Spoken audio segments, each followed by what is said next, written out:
The Pemberton family Christmas had all the usual elements. A tree that cost more than most people's monthly rent, catered food from the most expensive restaurant in Georgetown, and my family's certainty that they knew what was best for everyone, especially me. I sat in the corner of the living room, wearing my customary simple sweater and jeans, watching my older sister Natalie show off her new Mercedes to our parents while my brother-in-law Richard discussed his latest tech startup acquisition. At 36, I'd learned to occupy space quietly at these gatherings, present but unremarkable. "Alexis," my mother Barbara called out, not bothering to come closer, just projecting her voice across the room like she was summoning a servant. "More wine. The Bordeaux, not that cheap Californian nonsense your father insists on buying." "Of course, Mom," I said, standing and moving toward the kitchen. "Still playing the dutiful daughter," Natalie murmured as I passed. "Some things never change." In the kitchen I poured Mom's wine with steady hands. Through the window I could see my father's Bentley in the driveway, parked next to Natalie's new Mercedes and Richard's Porsche. My 10-year-old Honda Civic was relegated to the street. "Alexis." Dad's voice boomed from the living room. "Come in here.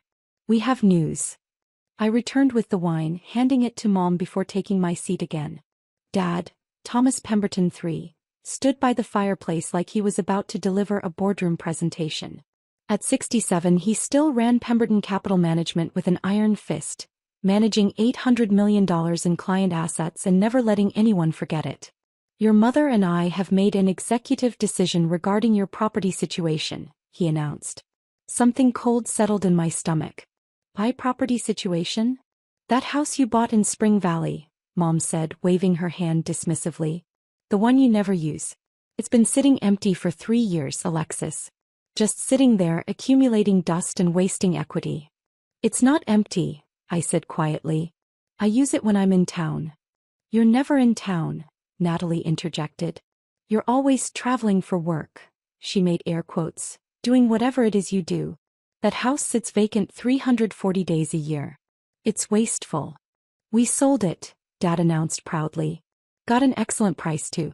$2.8 million. Well above market value. The buyer wanted a quick close, so we handled everything." The room tilted slightly. "You sold my house." "Don't be dramatic," Mom said. "It was the sensible thing to do. The property was in your name, yes, but you'd added us as co-owners when you bought it. Remember? You said you wanted our financial expertise, in case anything happened to you." I did remember. 4 years ago, when I'd bought the property, I'd been new to my position and uncertain about the legal complexities. I'd asked my parents for help with the paperwork, and they'd suggested adding themselves as co-owners for estate planning purposes. "You sold my house without asking me," I said, keeping my voice level. "We're asking you to be grateful," Dad corrected. "We negotiated an excellent deal.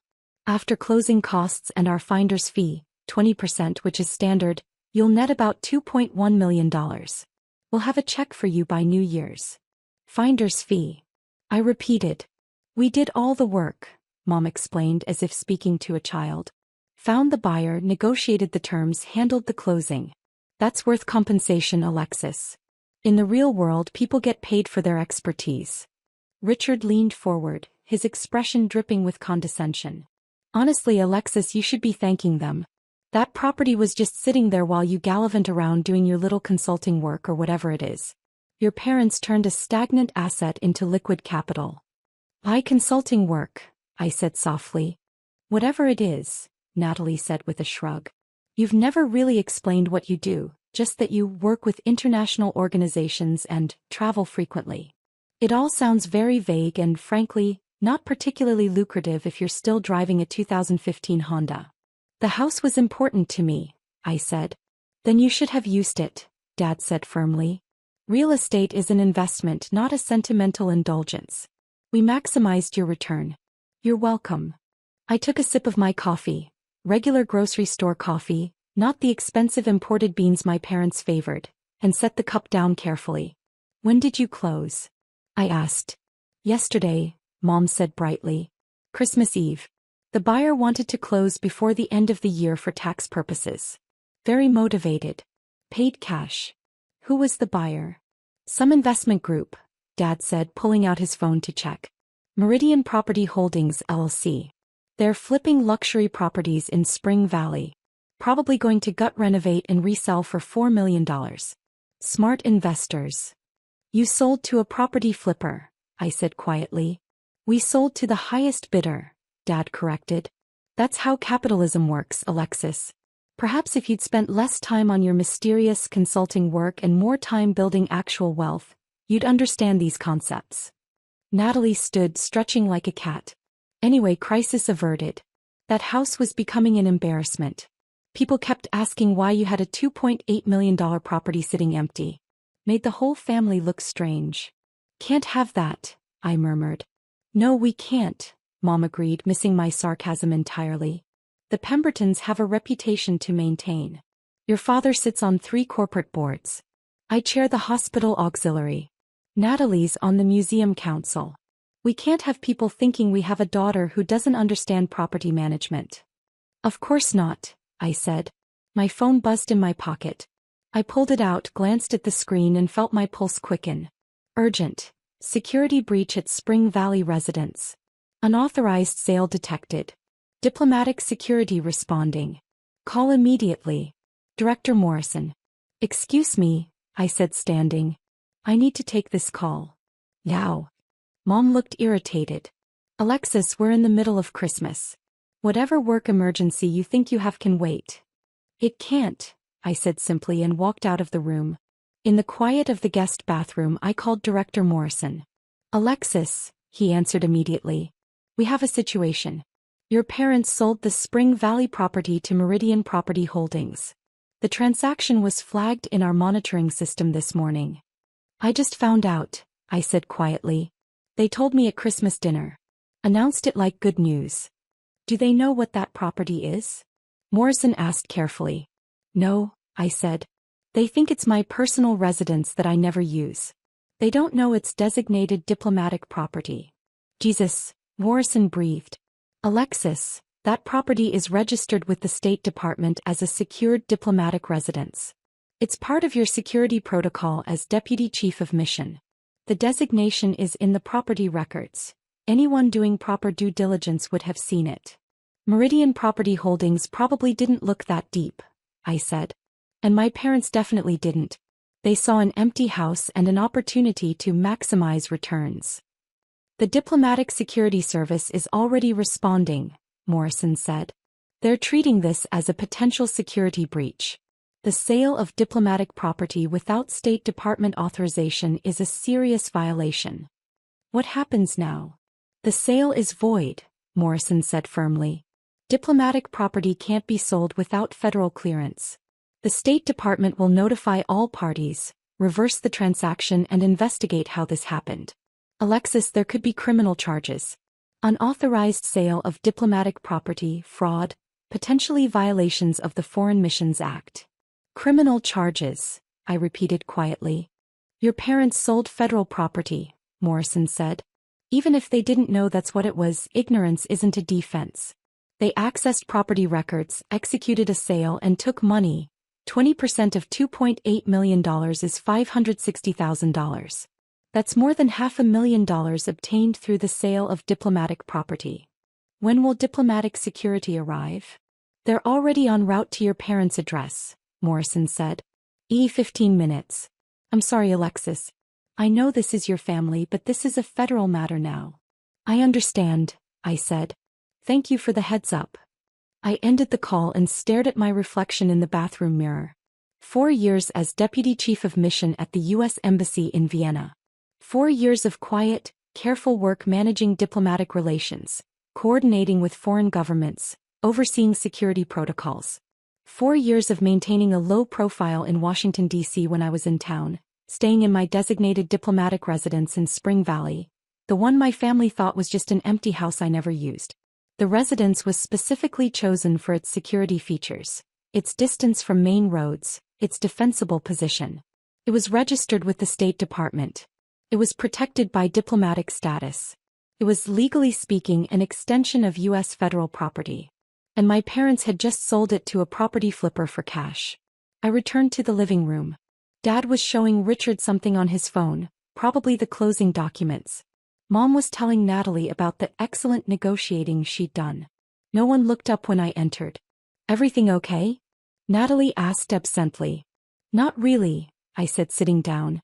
That call was from the State Department. About the house. The State Department? Dad looked up, frowning. Why would State be calling about a private real estate transaction? Because it's not private real estate, I said calmly. It's diplomatic property. Registered with the federal government. Part of my security protocol. The room went silent. What are you talking about? Mom asked slowly. I don't work in consulting, I explained. I'm the deputy chief of mission at the U.S. Embassy in Vienna. I'm the second highest-ranking American diplomat in Austria. The Spring Valley property isn't my personal residence. It's my designated diplomatic housing for when I'm in Washington.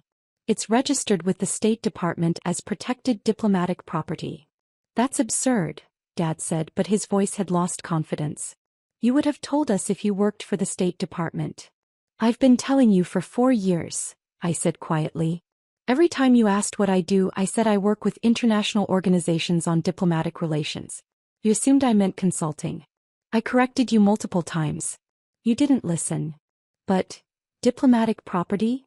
Mom's face had gone pale. That means you just sold federal property without authorization, I said. The Diplomatic Security Service is treating this as a security breach. They're investigating how diplomatic property ended up being sold to a private buyer. We didn't know. Natalie protested. How could we know? The designation is in the property records, I said. Anyone doing proper due diligence would have seen it. There's a notation that the property is registered with the State Department under diplomatic protocols. You didn't check because you assumed you knew better than me what the property was. Dad's phone rang. He answered it, his expression shifting from irritation to confusion to fear as he listened. Yes, this is Thomas Pemberton, he said. What? Oh, yes, I understand. When? He paused. They're already here? The doorbell rang. Through the front window I could see 3 black SUVs parked in the driveway. Men and women in dark suits with badges visible were approaching the door. Dad ended his call and looked at me, his face ashen. That was my lawyer. The State Department's Diplomatic Security Service is here. They want to talk to us about the property sale. I know, I said. I told you they were coming. Mom stood abruptly. This is a mistake. We'll explain that we didn't know. They'll understand. They'll understand that you sold diplomatic property without authorization, I said. Whether you knew or not doesn't change what you did. The doorbell rang again, more insistently. Richard moved toward the door, his usual swagger completely gone. He opened it to reveal 5 people in suits, badges prominently displayed. Thomas and Barbara Pemberton? The lead agent, a woman in her 40s with sharp eyes, addressed my parents. I'm Special Agent Jennifer Walsh, Diplomatic Security Service. We need to discuss the unauthorized sale of property located at 4750 Springland Lane. There must be some mistake, Dad started.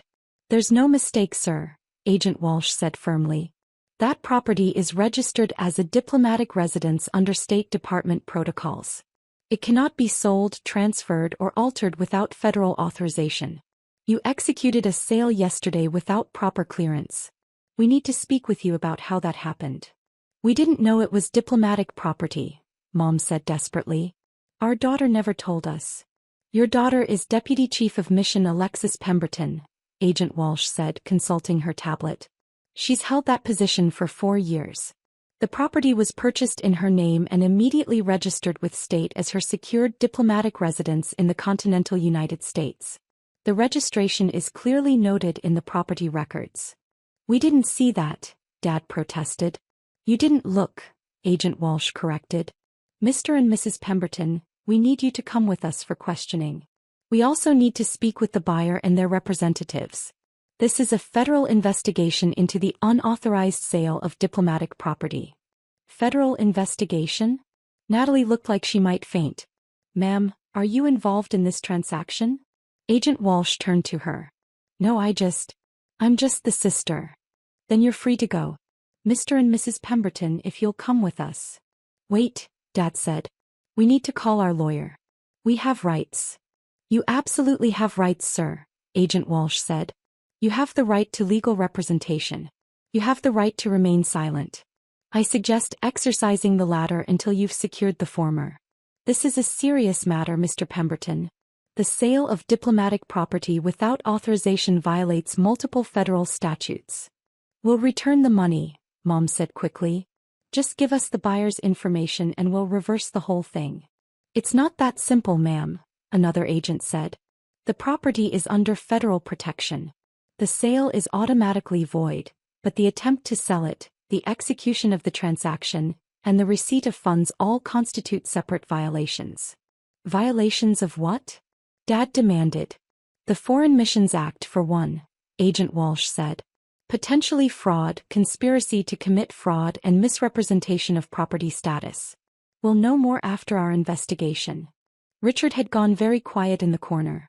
I advised them on the sale, he said suddenly. I helped structure the LLC transaction. I didn't know about the diplomatic status either. Then we'll need to speak with you as well, Mr. Richard Chin. I'm married to their daughter Natalie. Mr. Chin, we'll need a statement from you about your involvement in the transaction. Agent Walsh turned to me. Deputy Chief Pemberton will need a statement from you as well. About the property, your position, and why your family had access to diplomatic property. They were listed as co-owners, I said. I added them when I first purchased the property because I was new to the diplomatic service and uncertain about the legalities. It was poor judgment on my part. We'll need that in writing, Agent Walsh said. But for now, Mr. and Mrs. Pemberton, please come with us. Alexis, Mom turned to me, tears in her eyes. Fix this. You work for the government. Tell them this was a misunderstanding. I can't fix this, Mom, I said quietly. You sold federal property. That's not a misunderstanding. That's a crime. We're your parents. Dad's voice rose. You owe us. I owe you nothing, I said, my voice still calm. You've spent 4 years dismissing my career, mocking my choices, assuming you knew better than me about my own life. You sold my home without asking because you thought I was too incompetent to manage my own property. Now you're facing consequences and you want me to save you from them. We didn't know, Mom repeated desperately. You didn't ask, I corrected. You never asked what I actually do. You never asked why I needed that specific property. You never asked why it was empty most of the year. You assumed and you acted on those assumptions, and now you're learning that assumptions have consequences. Agent Walsh gestured toward the door. Mr. and Mrs. Pemberton, let's go. As they were being escorted out, Natalie turned to me. You're really just going to let them take our parents? They're not being arrested, I said. They're being questioned. There's a difference. But you could stop this. You're some big diplomatic official. Tell them it's fine that Mom and Dad made a mistake. It's not fine, I said. And I can't tell federal agents to ignore a violation of diplomatic security protocols. That's not how any of this works. So you're choosing your job over your family, Natalie said, her voice sharp with accusation. I'm choosing reality over your fantasy, I said. You've all spent years treating me like I'm the incompetent one, the one who doesn't understand how the real world works. Now the real world is showing you that I understand it better than you do. Richard was on his phone, presumably calling his lawyer. Natalie was crying. And I was sitting in the wreckage of Christmas dinner, watching my parents' Bentley follow 3 federal SUVs down the driveway. My phone buzzed. A text from Director Morrison. Situation contained. Your parents are being questioned but not arrested yet. Depends on what the investigation reveals. How are you holding up? I typed back. I'm fine. Thank you for the professional handling. Another text, this one from Agent Walsh. Need your statement tomorrow morning. State Department Headquarters, 9 a.m. Bring all documentation related to the property purchase and co-ownership arrangement. I'll be there, I responded. Natalie approached me, her tears genuine but her approach calculating. Alexis, please. For our parents. They made a mistake. Can't you do something? What would you like me to do? I asked. Lie to federal investigators? Claim this wasn't a violation? Pretend that selling diplomatic property is no big deal. I'd like you to remember that they're family, Natalie said. I'd like you to remember that for 4 years, you've treated me like I'm stupid, I said. Like my career is a joke. Like my choices are wrong. Like I need you to manage my life because I'm too incompetent to do it myself. We never said that, Natalie protested. You said it constantly, I corrected. Every time you mocked my Honda. Every time you asked what I really do for work. Every time you dismissed my travel as gallivanting around. Every time you treated my absence as neglect instead of recognizing it as the demands of a serious career. You never corrected us, she said weakly. I corrected you dozens of times, I said. You didn't listen. You'd already decided who I was, so you filtered everything I said through that belief. I told you I was Deputy Chief of Mission. You heard works in consulting. I told you the property was for work. You heard doesn't use it. I told you my travel was essential. You heard gallivanting. Richard ended his call and approached cautiously. My lawyer says this is serious. That your parents could face federal charges. Fraud, violations of the Foreign Missions Act. He says they could go to prison. They could, I agreed. Depends on what the investigation reveals about their intent and knowledge. You have to help them, he pressed. Why? I asked simply. Because they're family. Family doesn't sell your home without asking, I said. Family doesn't take a $560,000 finder's fee from your property. Family doesn't dismiss your career and mock your choices and treat you like you're incompetent. They did all of those things. Now they're facing consequences. So you're going to let them go to prison? Natalie asked, horrified. I'm going to tell the truth to federal investigators, I said. What happens after that is out of my control. If they're charged, they'll have lawyers. If they're convicted, they'll have appeals. But I'm not going to lie or manipulate or abuse my position to protect them from the consequences of their own actions. That's cold, Richard said. That's professional, I corrected. I'm a diplomatic official. I'm held to a higher standard.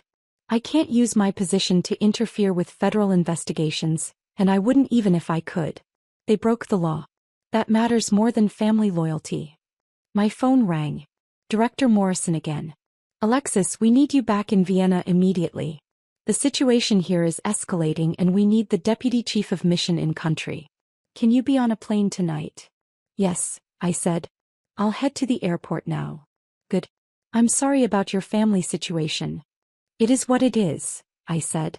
They made their choices. I ended the call and stood. I have to go. I'm needed in Vienna. Now. Natalie looked incredulous. Alexis, Mom and Dad are being interrogated by federal agents and you're just leaving? I have a job, I said simply. A job that matters. A job that takes precedence over family drama that my parents created themselves. You're unbelievable, she said. No, I corrected. I'm finally done letting you all treat me like I'm the problem. You sold my house. You took more than $500,000. You violated federal law. Those are your problems, not mine. I gathered my coat and bag. What should we tell Mom and Dad? Richard asked.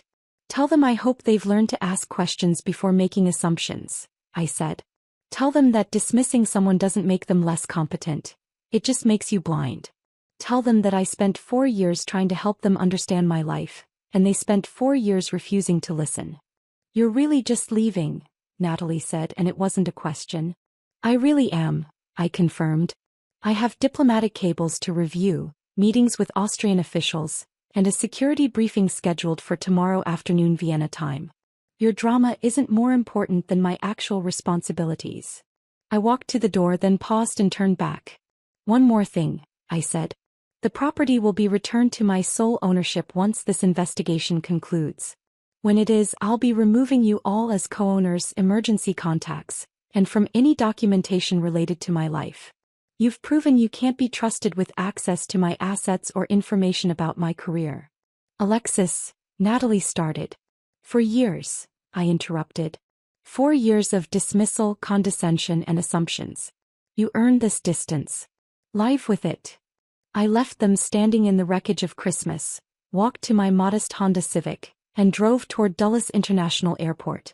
My phone buzzed continuously during the drive. Texts from Natalie, calls from Richard, voicemails from Dad's lawyer asking me to cooperate with the family. I ignored them all. At the airport, I went through the diplomatic security lane.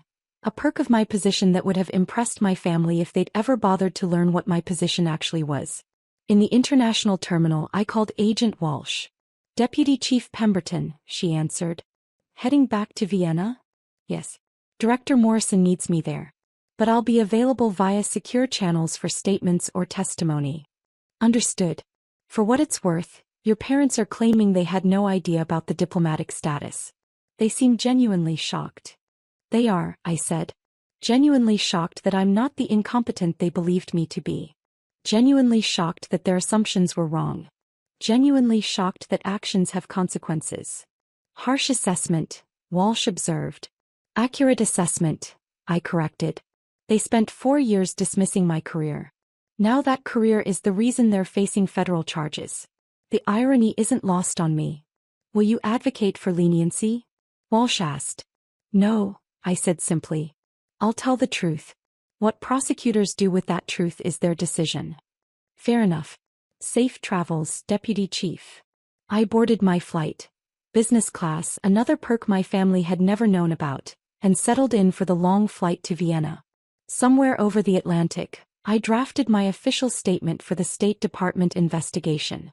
Factual, comprehensive, and completely unsentimental.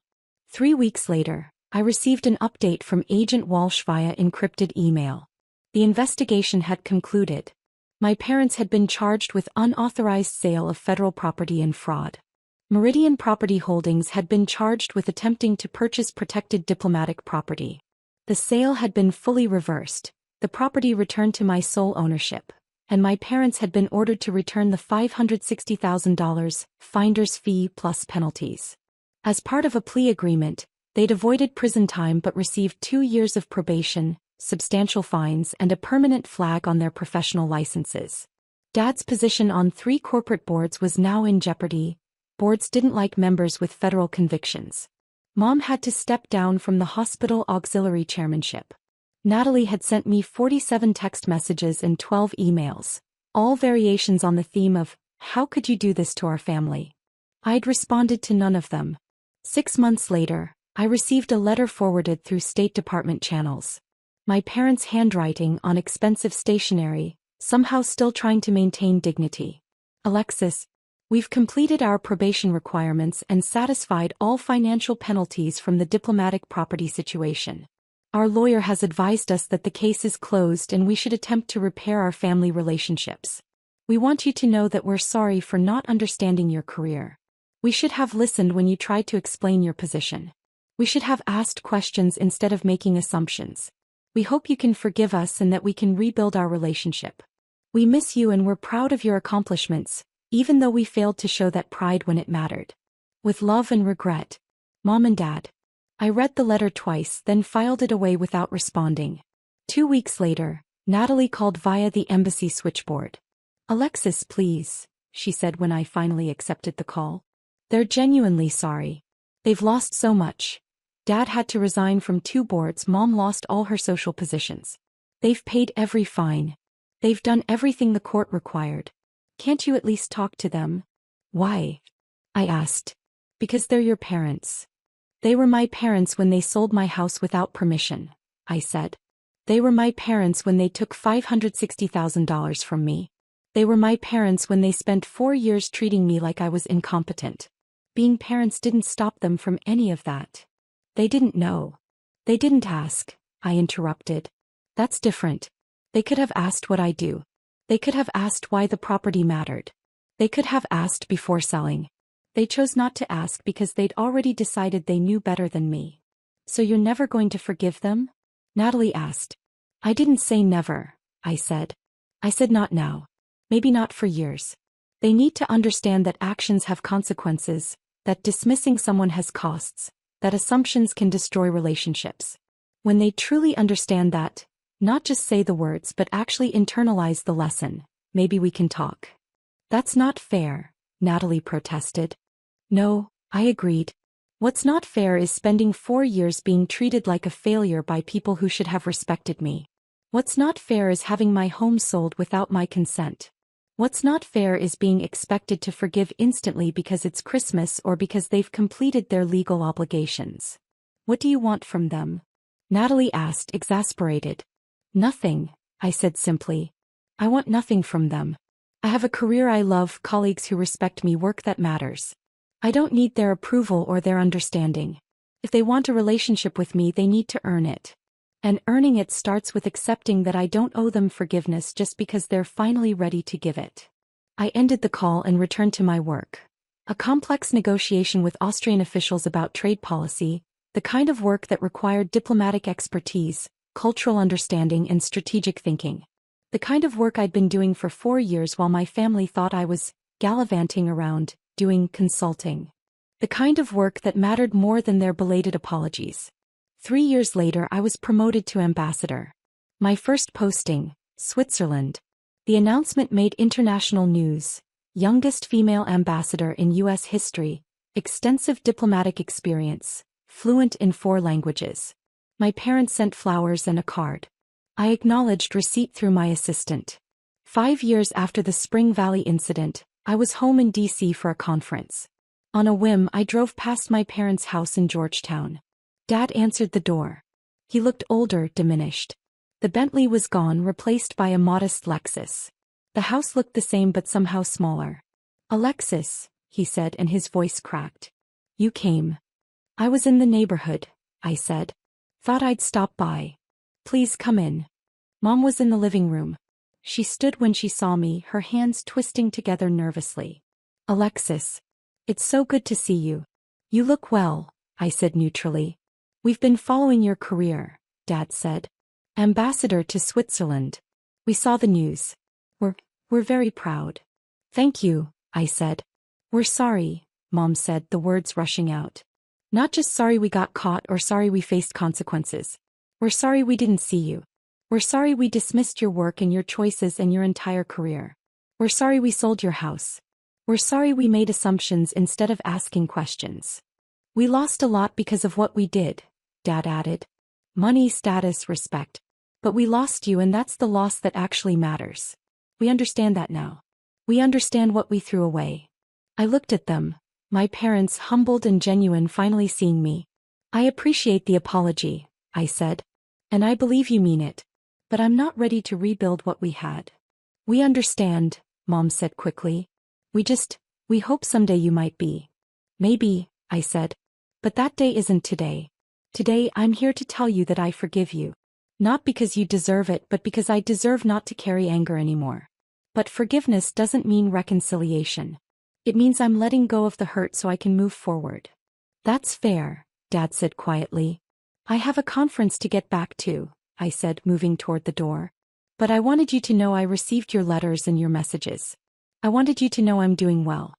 And I wanted you to know that I've built a life that matters, with or without your recognition." "We see that now," Mom said. "We see you now. Too late, but we see you." I nodded and left. As I drove away, my phone rang. "Director Morrison." "Alexis, how did it go?" "As well as it could," I said. "They apologized." I accepted. I left. "Are you okay?" "I'm fine," I said, and I meant it. "They're my past. My work is my present and future. I'm more than okay." "Good," Morrison said. "Bez, I have news. The secretary is recommending you for the deputy secretary position. If you're interested, the vetting process starts next month." Deputy Secretary of State. One of the highest diplomatic positions in the U.S. government. "I'm interested," I said. "Good. You've earned it, Alexis. Your work in Vienna, your handling of the Austrian trade negotiations, your leadership during the refugee crisis. You're exactly what state needs." I pulled onto the highway, leaving Georgetown and my family behind. In my rearview mirror, I could see the neighborhood shrinking. The houses, the status, the world that had once made me feel small. Ahead of me was Washington, the State Department, and a career that had proven my family wrong about everything. They'd thought I was incompetent. They'd thought I was unsuccessful. They'd thought I didn't understand the real world. And they'd learned, through federal charges and diplomatic security investigations, that they were the ones who didn't understand. I'd built a career saving them from their own assumptions. And I'd built a life without needing their approval. That, I thought as the highway stretched ahead, was its own kind of success. The kind that mattered. The kind that lasted. The kind they'd never understood until it was too late to be part of it. And I was fine with that.